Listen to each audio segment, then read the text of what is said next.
up a seat at the bar to join us for another episode of McAnally's Pubcast, a podcast exploring the fun and fantastical mind of Jim Butcher's The Dresden Files series.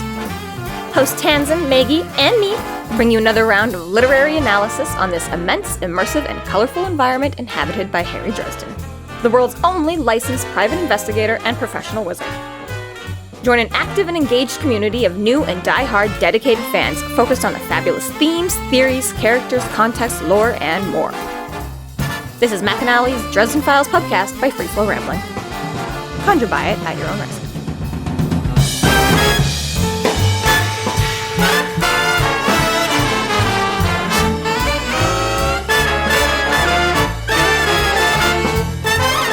Welcome to the McAnally's Pubcast, brought to you by Free Flow Rambling. This is episode 13.19, Hail the Mighty Beetle, where we are covering the novel Deadbeat. My name is Tanzan, and I am joined by Maggie. Hello, hello. And Jess. Greetings and salutations. Mortals. Earthlings.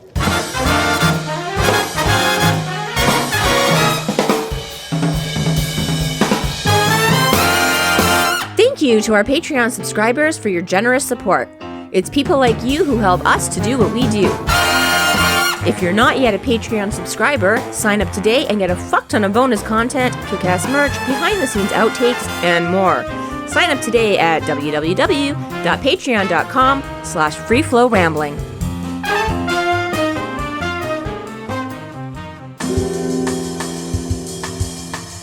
Chapter 23.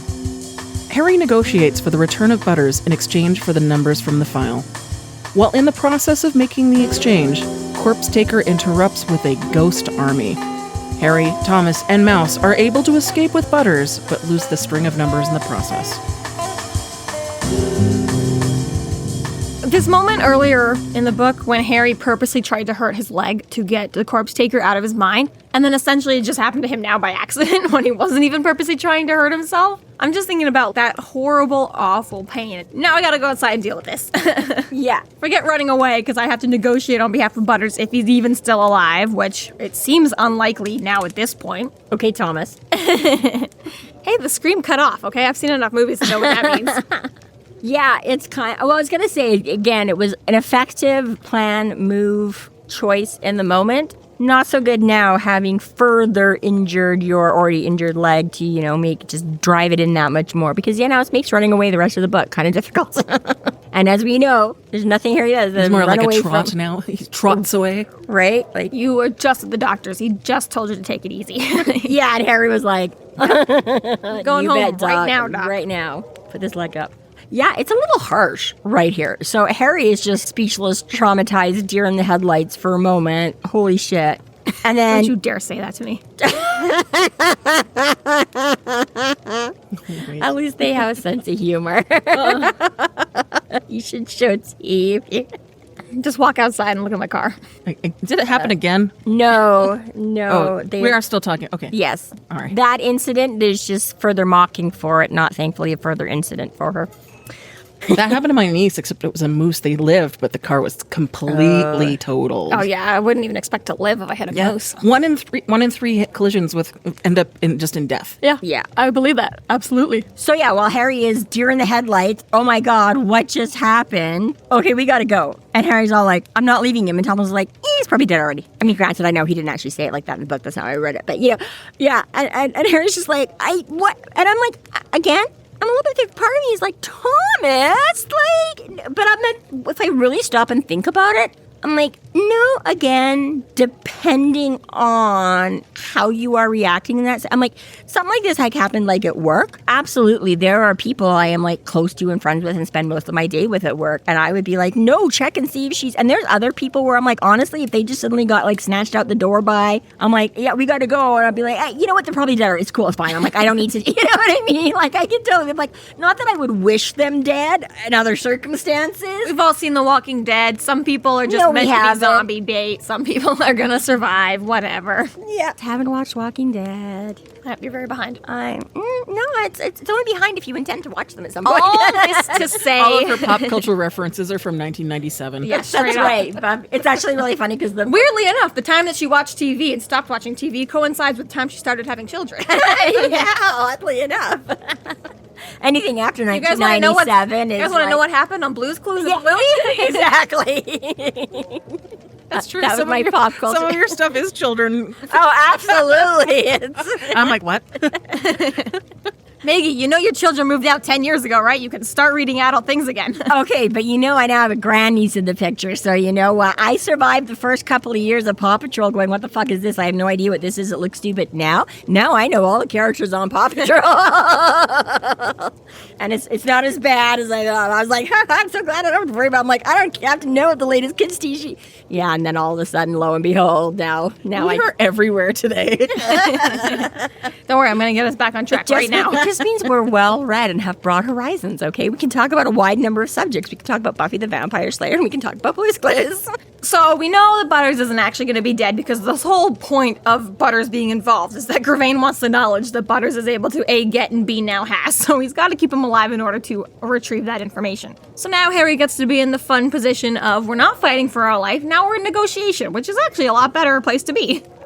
Yeah. I mean, it sucks that Butters got grabbed, but really, you didn't have a chance before. Now you can at least talk things out, okay? At least, yes. At least he did. We We commend you for your sacrifice, Butters. Yeah, no, I mean, I don't know how far Corpsetaker has to go, but I mean, obviously, she was just able to just pull things out of Harry's Sorry, head. divination. And I'm like, yeah, well, that, right? So, I mean, it kind of makes you wonder, too, I'm like, could she, especially with a fresh body or something, could she have, wouldn't matter if she killed Butters and then got it, because I mean, at least so far, Grevane is like, okay, now I got my hands on him. I'm going to wait a second to. Having just watched the most recent Wolverine and Deadpool, the Corpsetaker is way nicer about it than she could be. Right. Yikes. Right. Ugh. That Nova bitch. Ugh, disgusting. Have no much. Cool. No, Yep, I was gagging the whole time.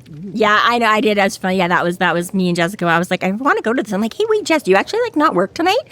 So yeah, we got to go see it. And Movie night. we did a movie night just last night. I remember the last time I was in Sunday. theaters. I think it was pre-COVID. Right, doesn't happen. Oh well, except I was with you guys. Ghostbusters. Actually. Yeah, we went and saw Ghostbusters. So part of the thing that Harry did was he's been keeping most of his cards close to his chest, other than when people are in his mind, right? Butters does not actually know all the pieces of the puzzle, okay? Butters wasn't in the vehicle with Marcone. Butters wasn't at Box. I don't even remember how Harry figured out the numbers. He hasn't yet.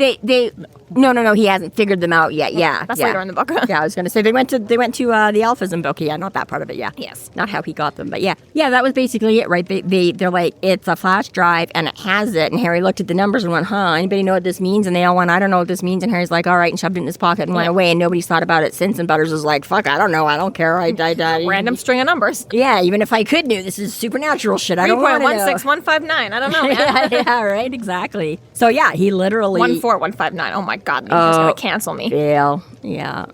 You even have a birthday in March. You're practically born on Pi Day. Basically. I mean, you usurp the entire month. It is all about me. That's true. So Butters is out there not having a great time. Harry's and Thomas basically come out. Grevane does this thing where he goes into his mind and tries to read it, which is apparently just... No, though, he doesn't. Did you say he goes into his mind? He tries to read his mind. He's like, no, he doesn't have anything in there. Gaze. Yeah. Oh, he figures soul he does. gaze. It doesn't really say. Dresden figures he's tried a soul gaze with him. Yes. Yeah. So assuming that's right. And that was a weird thing to me. So I get... Because I know, we joked about this the first couple times, too, that, Harry used it as kind of a lie detector test or whatever he did the first couple books, where he just, went around snapping soul gazes with everybody before he's like, okay, you know what? This is a bad idea. I gotta stop doing this, right? I don't like what I see. I don't like it stays with me, and I keep traumatizing people. And I keep traumatizing other people with it.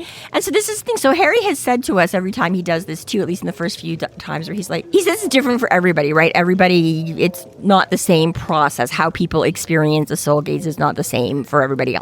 So Harry says, I get kind of this series of images, a snapshot of the person, this or that, right? We've seen what Harry gets. He's described a couple of his, So I'm part of me is again, though, he's it's not like what, Corpsetaker was I am literally just going to jump in your mind. I'm going to read your mind, just see what you're thinking and feeling, you're thinking and feeling it, reading a book, what I specifically need to know, I can go in and get.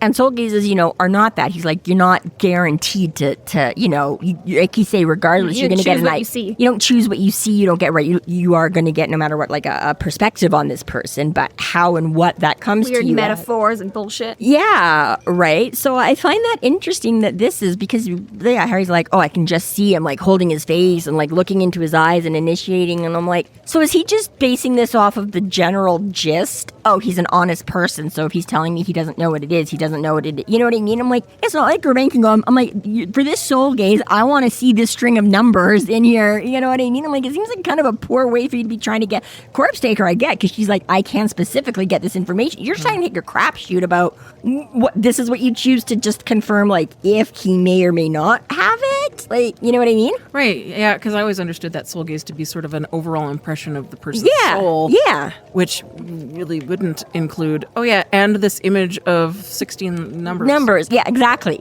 Right. Curious way to go about it. Well, you wouldn't necessarily see the 16 numbers, but maybe you would see Butters trying to obscure these 16 numbers. He's trying to hide something from you, and that's suspicious. You're not seeing an open and honest man. Well, that's what I mean, unless he's looking at just the general gist of like, this is an honest man who's so I'm not going to bother torturing him into telling me what it is, et cetera, et cetera. Yeah, I'm trusting that he's telling me the truth. But I don't take it as a soul gaze, though. I take it as just, all these necromancers, as apparently, besides raising the dead, you also just are constantly going in and out of people's minds because you're evil and you don't care, and who cares what the white or whatever council says you can and cannot do. Whatever is effective magic is effective magic. And I could have would have assumed, but the fact that Harry sort of, and again, we don't know.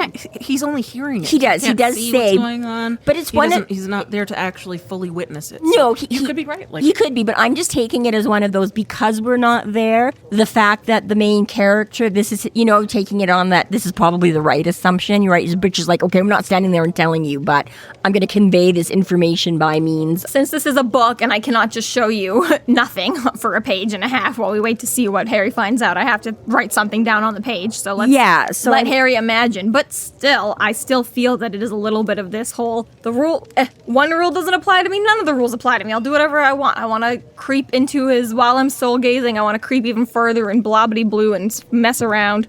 I don't know.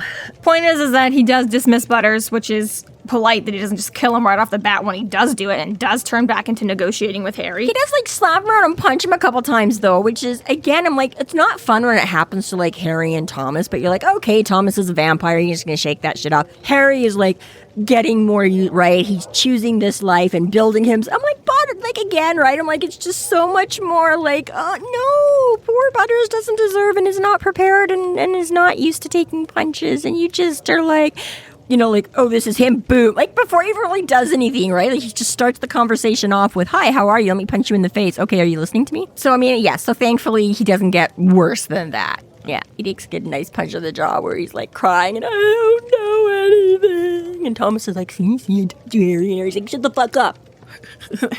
Harry tries to keep bluffing Grevane on whatever he can. He's like, yeah, I gave him the stuff. Nah. Well, at this point, he's just plucking at straws here. He's like, I don't know, I'm just gonna throw out whatever and see what works or what doesn't. And so now he's like, I'm listening to your worries because Corpsetaker already found out too. He's like, what do you mean? I didn't give it to her, but she just took it. So now since she does have it, and he makes kind of a good point. And he's like, well, then what do I need to, And he's like, okay, well, I don't, because he's like, all right, well, what is it? And Harry's like, I don't know what it means. He's like, well, what good is it? And he's like, well, somebody's going to have to figure it out. And it might be, right? So we already know for a fact, Corpsetaker now has it. So right there, she has a chance of figuring it out, and you don't. Me and Corpsetaker are in the race. Do you want to join the race or not? Your only option right now is, it's not particularly useful, but it might be. It might mean something to you, and So it does work well enough that Grevane's like, oh, fuck, point. Okay. Which this sidekick of Grevane is pissed about it. He's like, fuck this guy. Don't trust him. Don't listen to him. Kill everybody. Figure it out without him. Harry just keeps manipulating. He's like, I'll throw my death curse. Well, yeah, right, but this liver spots, he's way more into it than Grevane even is. Gravane's like, sure, fine, whatever you say. And liver spots is always like, no, fuck this guy. I hate him. Right. He's got anger issues. Mm-hmm. He's got big anger issues. And at this point, nobody knows why. So they're all just like, what the fuck is your problem? I'm like, no, bro. Like, You're just a henchman. Be quiet. Yeah, this is my deal. Like, what the fuck? You're just here to, like, boom your speakers. Like, if some other guy in a caddy had driven up first, it would have been his job, okay?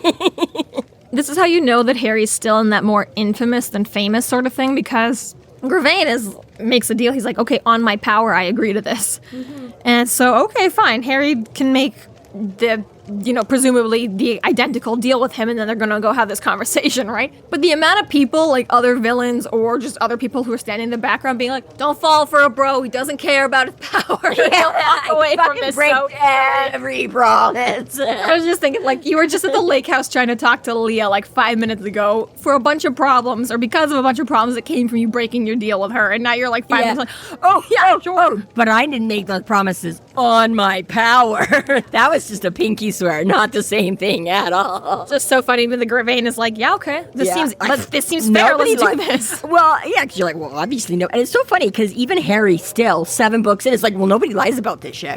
Besides me, like, I'm the only one who's ever thought of it. Yeah, he's like, nobody else ever weasels out. So it's like, I'm totally going to trust Grevane because, It's just so funny to me just how often Harry, both depends on it of other people and uses it of himself. And then repeatedly, we have so many case examples of Harry being like, neener, go fuck yourself, who cares? What consequences? I had my hand crossed behind my back, so yeah, my power's still fine. That's how we know the villains don't have that Reddit board up yet. Right. Like, forget the evil overlord things. Like, you just need your Harry. Yeah. So it's a pretty good deal, okay? Everyone's gonna shuffle into the car, plus the assistant, Grevane's buddy. Yeah, they're gonna take him with to make sure, get rid of your zombies. We're gonna take him for collateral.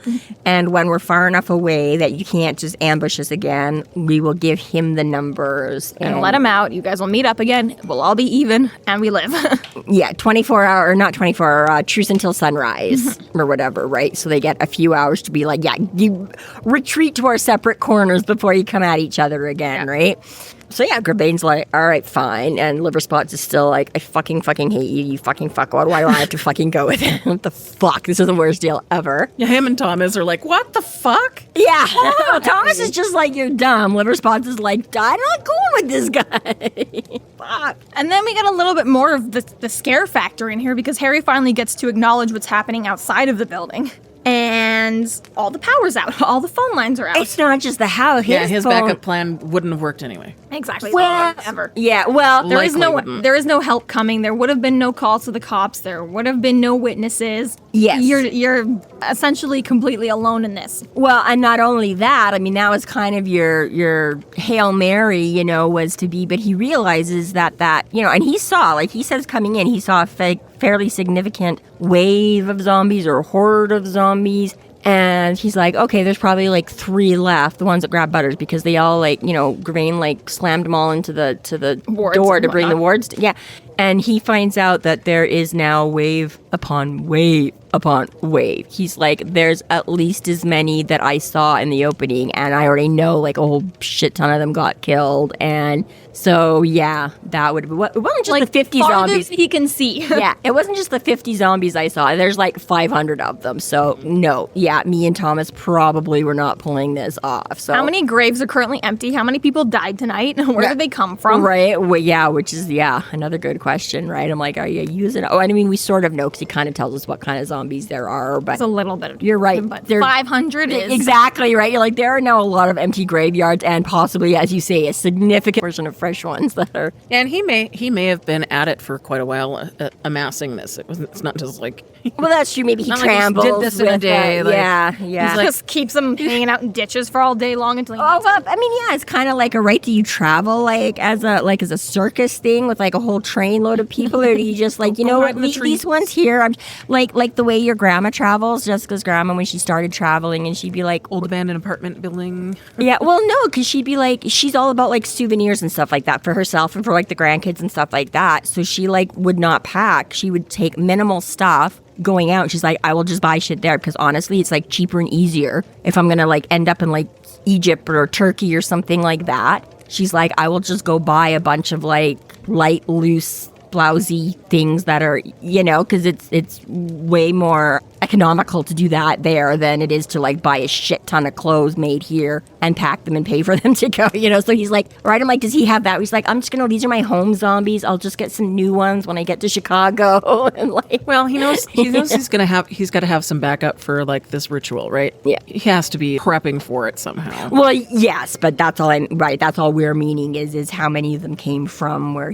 but yeah, regardless of when, where, how he got them, there's a lot of them right here, right now. So Harry's like, okay, your shotgun, and even if I could have done a wall of fire, would not have worked. So Not good good thing we didn't go that route, because yeah, he definitely would have just killed us all first. And so yeah, so there's a little bit more of this whole magic background lore we get. He's trying to build fear in the city because we are coming into the final stretch now, okay? We already know that they want to do this big, massive ritual on Halloween, and the more fear and negative mojo that they can generate in this series, in this city, building up to that. set the scene, right? Ambiance is everything. Everything will just be running smoothly if we can just start now, inset fear as soon as possible. By the time we need to tap into it, it will have already been growing on exponentially on its own. Yeah, right? Like, yeah, you want to set up for, like, Scream Fest at Halloween, you don't start pulling out, the Disney Princess Castle, you're, right? You make it, dark and dreary and so, yeah, he's just setting the mood.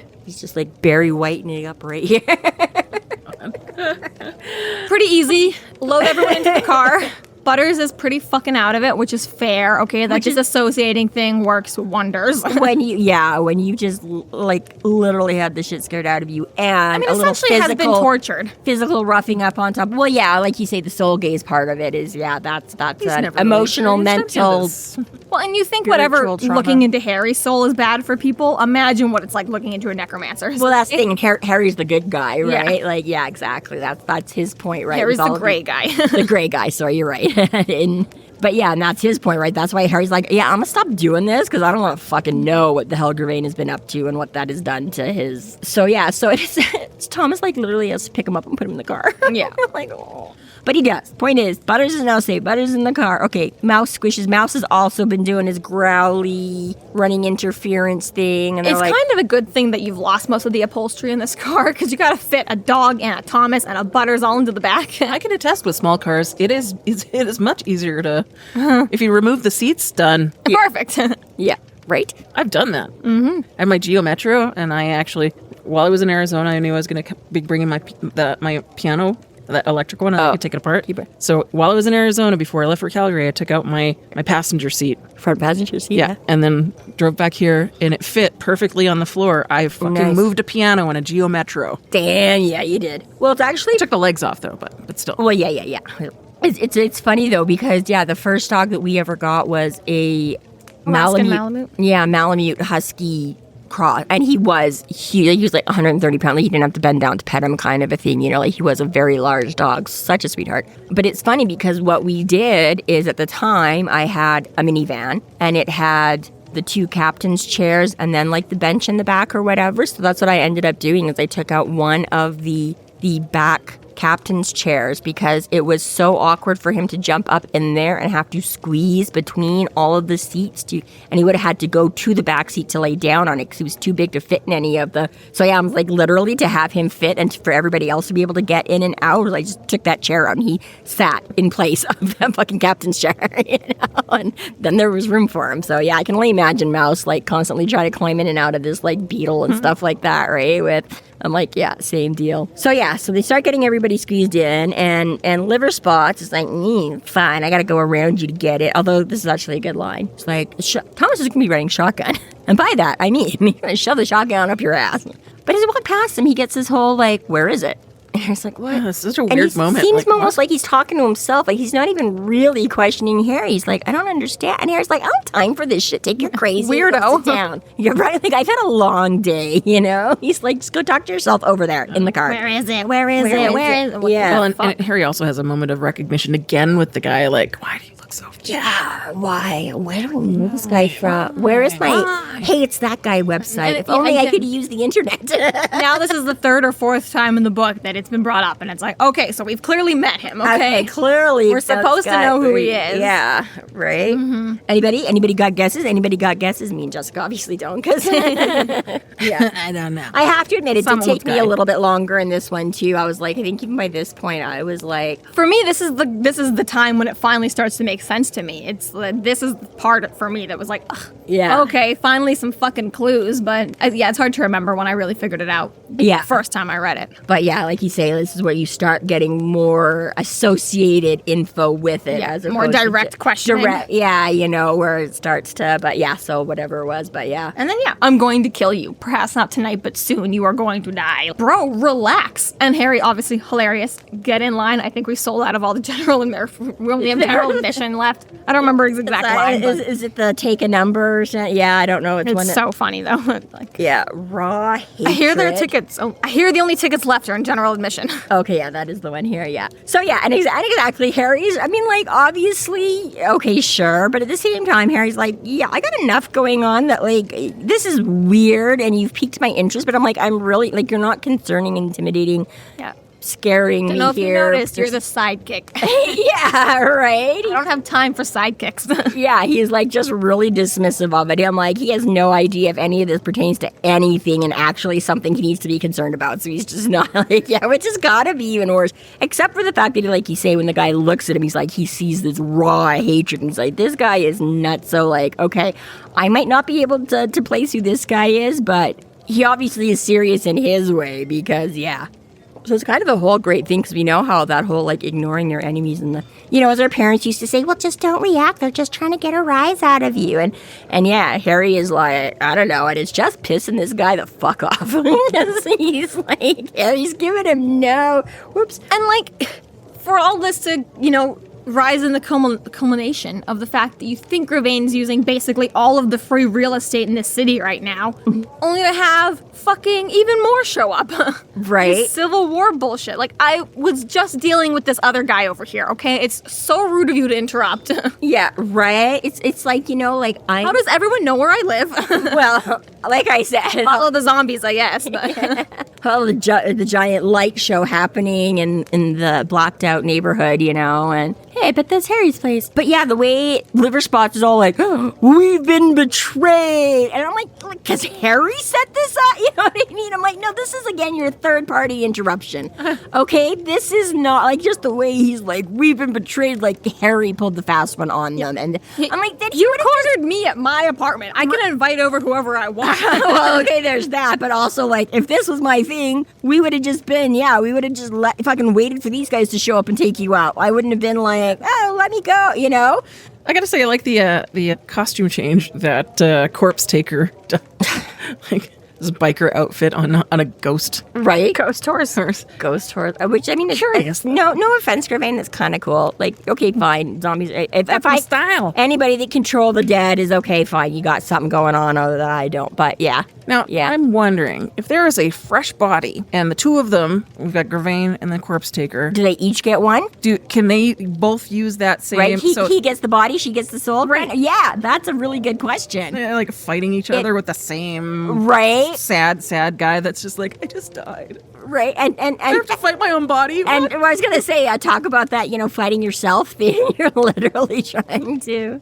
But yeah, that the internal struggle was real. Everyone is like a twofer as far as these guys are, Like, yeah, that's. It's cool to see like a very different take on it, like on raising the dead. They all have their own flavor, which is a cool way. I mean, Butcher did his whole everyone's a different kind of werewolf, and now we're getting this everyone's a different kind of necromancer. Yeah. There's some variances in this world, okay? We got all sorts of some nuance, some variety is the spice of life, or undeadness, or not life. All your multiverse versions in one place, right? And then right back to Liver Spots, clearly not giving a fuck about Grevane and this necromancy shit, because he's like, I want Harry dead and I want... Okay, now I'm just going to go back to my own shit. Now there's other stuff going on. But I have to wonder here a little bit, what is the purpose of this? Other than maybe just to stir more shit up?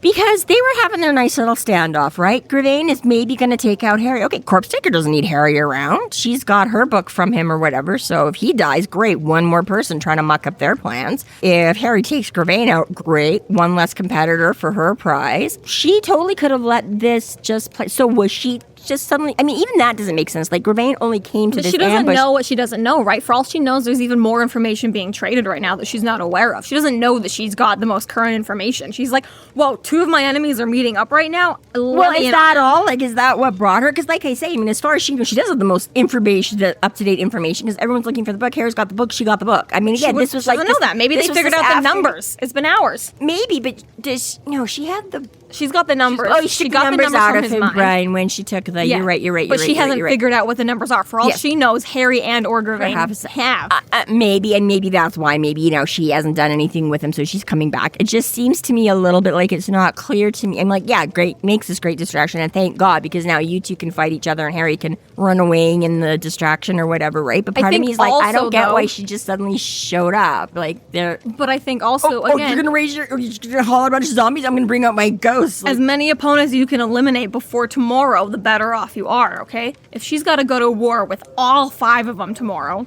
that sucks. If she can eliminate a couple before we get to tomorrow, and she's like, there's no way I'm going to track down Cowell and Komori, but Gravane's an idiot. Let me go kill that guy and not even have to worry about like I say, is I don't know, maybe that is. She's just like, I'm just going to take you out, and oh, damn it, I also decided to pick a time when you brought an army with you and I didn't catch you on your own by surprise, or, you know, but I mean, like, that's the thing. I'm like, it doesn't seem terribly likely that she should have known he was there, per se, other than she's just tracking Grevane. Or, you know, like, but that's it, it's like, right? I'm like, see, that's what we kind of got with the other thing. I was like, we don't know, but we were given that sort of educated guess with Harry being like, I bet you dollars to donuts they're doing a soul gaze. So yeah, while we don't have conversation, we can kind of go like, okay, yes, because it's the educated guess, I'm willing to give the benefit of the doubt and assume that, yeah, that probably is what I don't need to put a lot of question and suspicion into this. I'll just take Harry at his word that I'm like, hey, again, from Harry's point of view, Corpsetaker didn't need to show up. But from Corpsetaker's view, where's all the action? What's happening in this city? If there's any necromancy going on, I want to fucking be there because I want to have the latest information. I want to take out my opponents while I can.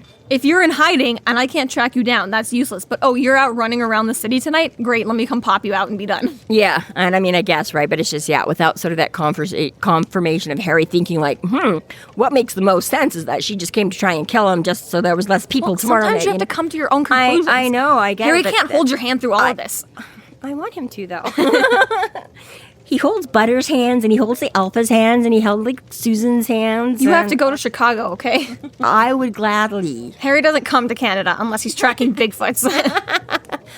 He could have popped in and said hello. We are nowhere near. Although I was going to say he didn't come. Great Lake, anything. Well, I was going to say because they are, but yeah, he didn't come visit him in Canada. Bigfoot came down to the States to see him. So yeah, to me, it was just one of those things where I'm just like, I don't fully get why she showed up here. But okay, it works out in our advantage. Harry doesn't have time to think about it because he's being strangled right now, okay? Show some compassion. So Liver Spots, decides to jump him and starts shooting, ruffling his pocket. Well, okay, he's going to do that too with his little dinky baby gun, which is totally adorable. But Harry's like, "Will still kill me this close." Thomas, Thomas wastes no time once that gun's pulled and like uses the shotgun at Liver Spots through the windshield. Didn't he just get that? Was the back window. The back window got. But he had all of them smashed out, so he just got his car back. Oh, I see. Yeah. Yes. So this is like brand new. Yes. Hasn't even probably sealed. Probably still has the tape on it. Yes. Yeah. From that perspective, yeah. You just see him be like, "Oh fuck, damn it." Jeez. And we know from experience, those windows can be expensive. That could be like a $700 window. He just has to pay for twice in 1 week. It could be. Although I would hope not for his old Beetle. That one was especially expensive because it had all the Mike, is this shit under warranty? It was a back window with like the defroster sensors. But yeah. Oh yeah, shout out to Mike in the Discord who was very upset that we mentioned Mike and then we ended up talking about Mechanic Mike and not him. This time I'm talking about you. I'm sorry. Here's to you, Mike. He's looking at you, kid. But still, you just pull into the shop tomorrow and be like, you didn't repair the back window, dude. You did all the other windows, but the back I remember a bump and it just shattered. Yeah, that would be. What the hell, man? What's all this buckshot? Nothing. We wouldn't do that to him because he's a good guy. It's okay. Still. He's safe because Thomas was firing from inside the vehicle out, so the buckshot went out with the window. So he's good. He's like, you can't prove that I shot this window out. But yes, yeah.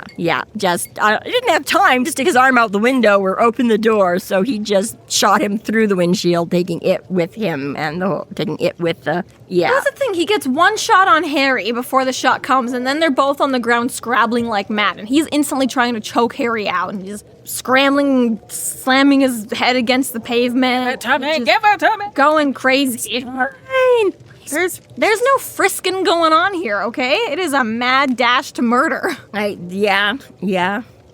He's just that talented that he just has like a niffler in his pocket that is just like, well, when I take the guy down and start beating the crap on him, you go through all his pockets, okay? But yes, he's looking for the thing. He's totally freaked out. And this is where we get the second, totally trust my partner, even though me and Thomas have never really worked together, because again, he's like down. And Harry stops trying to get up and shake off it and just flattens himself to the ground, and the door opens like a hair's breadth above his nose. Harry's fine. Another dent in the door. Liver spots. Face-shaped dent. Right. The Bugs Bunny. So, It is a good defense, though. it is. It's fantastic. Yeah. And Seen many a cartoon. Perfect plan. many an action movie where somebody takes a face to the door, too. Like, yeah, not usually quite in this thing when it's zipping over top of the... But yes, tried and true. Well played. It's gotta suck. Played. Have you ever had like a door accidentally just close on you? Can imagine with the force. Yes. Ow.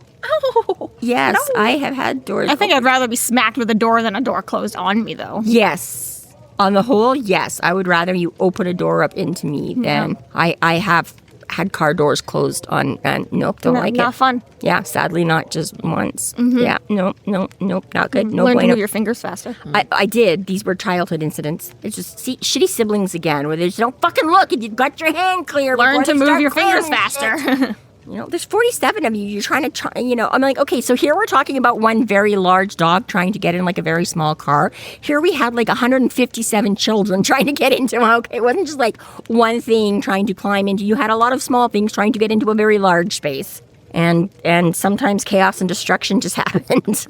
It's like movie theaters. It's like Thomas takes a horse blade to the face, but does manage to pull Harry into the vehicle, which is something. A horse blade to the face. Somebody who's riding on a horse that did a blade. And that was exactly what I got from that. Just concise. Rider blade? Horse blade. A horse blade. It's like Brangelina, right? She's like, I don't have time to put it. Enter saber number 2. Ghostly saber. Yes. It's not his own. Somebody else has these as weapons, too. Finally got... Okay, so they knocked out Liver Spot's guy. They got ghosts coming at them all over. Grevane? This is an interesting twist, actually. I like this. That he doesn't pull out, like, his walking stick and start... He was like a fucking length of chain. That's so cool. So ninja for this well-spoken, snooty British man, kind of, in a trench coat and a fedora, you know what I mean? And he's like, yeah, he pulls out this chain and starts, like... I'm like, that's pretty badass. I thought Roman Colosseum, like, kind of... It seems kind of Jack the Ripper, which is about his style. Maybe, I guess. I mean, I don't think so much as like, either like way, the weapon deflection. Anyway, defense with a chain is pretty badass. It's pretty badass. Very Kohaku. Cool. And turns out very effective in this situation against a bunch of things coming at him with swords and stuff like that. Works a charm. So that's his physical defense, and he's throwing out some power, and they all pile into the Beetle, and the car won't start. Well, fuck. So now you got the come on, I'm late for work, come on, just start, there's nobody on my block, I don't have time to get a boost, come on. Oh, thank God. Who, was it third time's the charm? Hail the mighty Beetle! And off they go, putting away. And I have placed chicken with the ghosts, which seems kind of funny to me. Like, I wonder if the ghosts, because if they are attacking with swords, they clearly have substance. Right. But can they take it away by will? I don't think they can, because they do eventually get out of the way, and if instead of that they could have just themselves, let him pass through them. Yeah, so like you say, whether they have control of it or whether in her summoning Corpsetaker has just like, kind of what he did with Agatha Hagelthorn. He had those ghost powder that made her like solid. And so, yeah, exactly. She just, like, kind of cemented them in this form, and they're like, well, fuck. Because apparently gravity is not a thing. We can jump up in the sky and fly, like, we can run over the car, but we don't want you going through us right now. But maybe it's like you're just handling so many things at once. It's like, yeah, once that puppet line gets tangled, just drop it. You won't have time to untangle it right now, okay? If someone's going to go through it, we don't have time to reform it again. Just Gotcha. avoid it as much as possible, and if you do get hit, you're done. I got bigger things to move on to. Just jump up and you'll come back behind him and swoop him, and maybe, I don't know. If you're just controlling one ghost at a time, it's like, sure, whatever, take hits, it doesn't matter. But when you're trying to control as many as she is, it might just be like, you know what, fuck it. If you're not good enough, I don't want you. Yeah.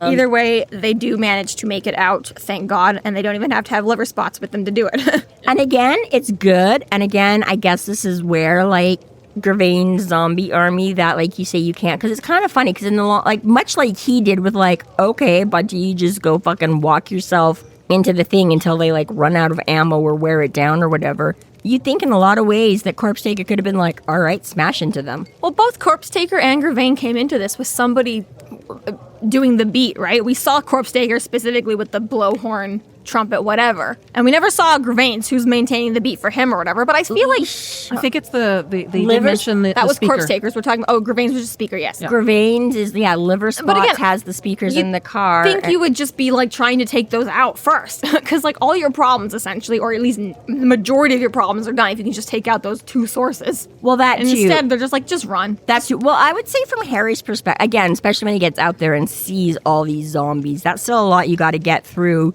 If you know, like, how close is the car, That where's would be the part car of my parked? deal. Like, turn off the speaker, and I'll give you the numbers. Like, Okay, well, I mean, yeah, he kind of does just that. Where us it's like, three versus you two. pull Like, them all back or whatever, yeah, but... They're like, he just knows he's outclassed, though. He's Yeah. like, fuck this, go! Yeah. Still. I could. I mean, tell me you haven't done that in Mario. Like, sure, it's better if you I could kill all- every single enemy, or I could just run through this level. Sure, you can go fight Bowser, or you can just leave the castle. Exactly. Yeah. You could go get the magic wand, or you can just walk out the door. Right? Like, exactly. Skip a few levels? Yes. You won't have a super cool magic crown and a super cool level in the sky, but you don't have to fight Bowser. That's okay. You can just, you know what? We'll save that. But yeah, so regardless, they all get away. Scepter, I guess. It was The probably scepter, a not a scepter. wand, Yeah. probably. But you're right. I think we all called it like a magic wand because it was just easier. So Harry drives a few blocks away and checks on the passengers. Thomas is bleeding, but he's okay. Mouse is good. And Butters is, shook, but confirms Polka will never die. I know. He's like, can't get under spawn, can't get under. He's just curled up in a corner, glued against, hasn't like moved since Thomas put him in there. Butters? Hey, Butters, man, you okay, Butters?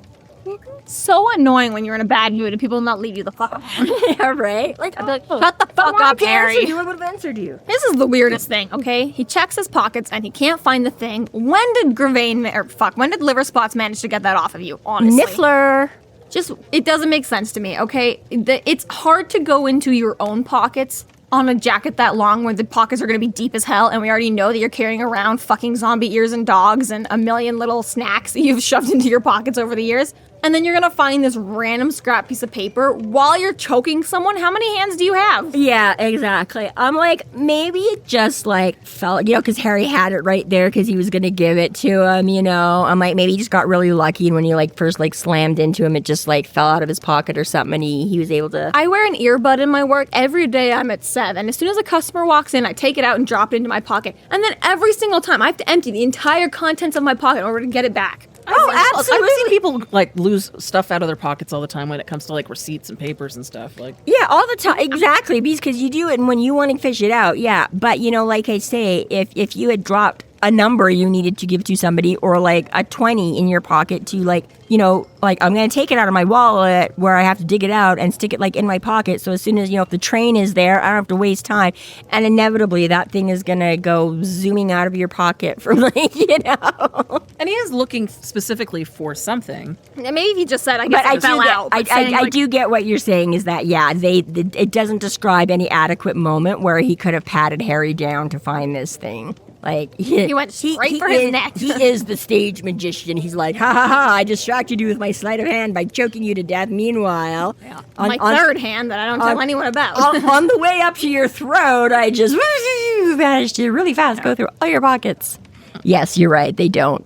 You're like, I don't know when he did that, but apparently he did. So But then he's like, oh yeah, right, I'm supposed to water some plants. So, which you've not been doing this whole time. Rude. Yeah, you should, my obligations. in all fairness, it's been like 1 to 2 days. So I don't Trying know. to save your life, Murphy. Who cares about your plants?